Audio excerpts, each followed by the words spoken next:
Hey, what is happening, everybody? Want to talk to y'all really quick. Something I've been thinking about for the last day or two. Uh, Tournament adjustments and decisions that you make during the day.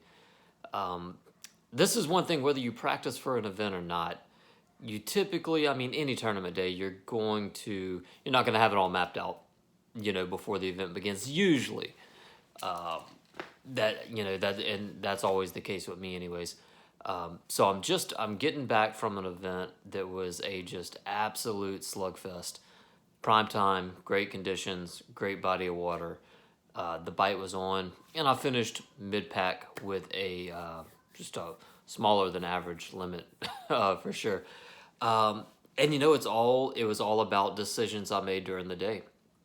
There was one turning point that I zigged when I should have zagged, and that's the finish that I got. And it's so it's so easy to look back and say, oh well, this would have been the right thing.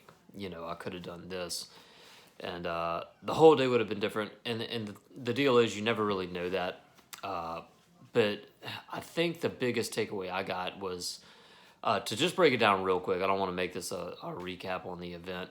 Uh, but I was in a pocket that was, you know, set up perfectly for the time of year. Here we are, late March. We're right around the spawn. There's a lot of post spawn fish. There was some fish there. There was kind of all stages going on. There was a few fish on beds.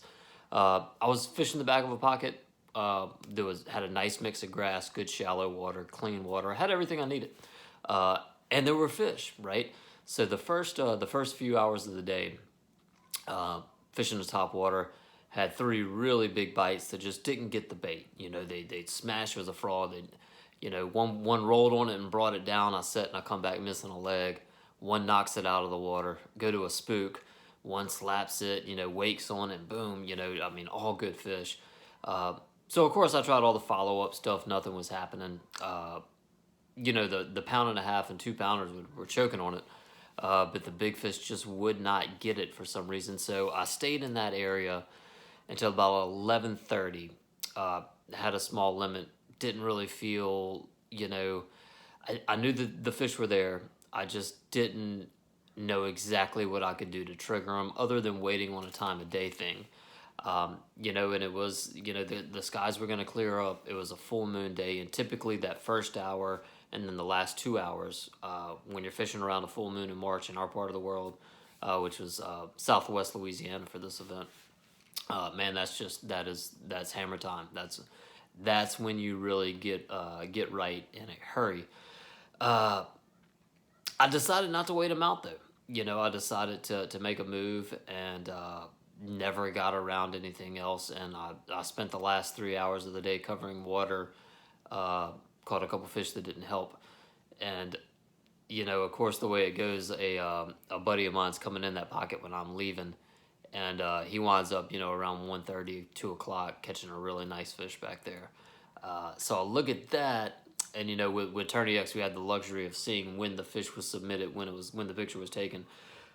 So you can go back through these events, y'all. It's a good tip, for any of y'all that fish events. They use Tourney X as a scoring system. Go look, and you'll see when those bite windows were. Uh, just look at every fish, and it will show you when that photo was taken, and kind of give you a pretty good idea of of when it went down. So anyway, I think the biggest takeaway was, when I was leaving that area, I didn't think it was the right thing to do, but I thought it was the smart thing to do. If that makes any sense, I was like, I don't know that I can go to anything else. I think, logically I should, or whatever. But man, I really wanted to stay just like pulled down in that shallow grass all day and pick that stuff apart. But who knows? Maybe it would have worked out the same. Maybe it wouldn't have.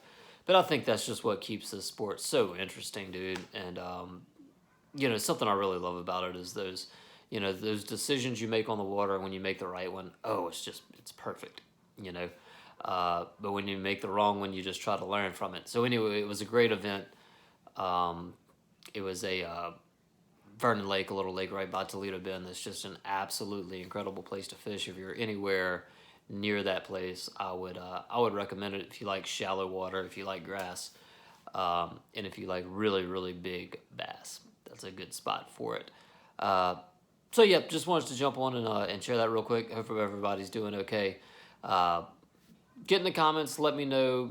What's your if you have a process on making decisions during the day and kind of feeling a day out as it goes. How you go about that. How often does it burn you to stay? How often does it burn you to leave? Do you ever leave fish to find fish? Is that the right thing to do? Do if you think you're not going to win in an area, do you stay? Interesting stuff. Stuff to think about. All right. Thank you all for watching. Have a good night.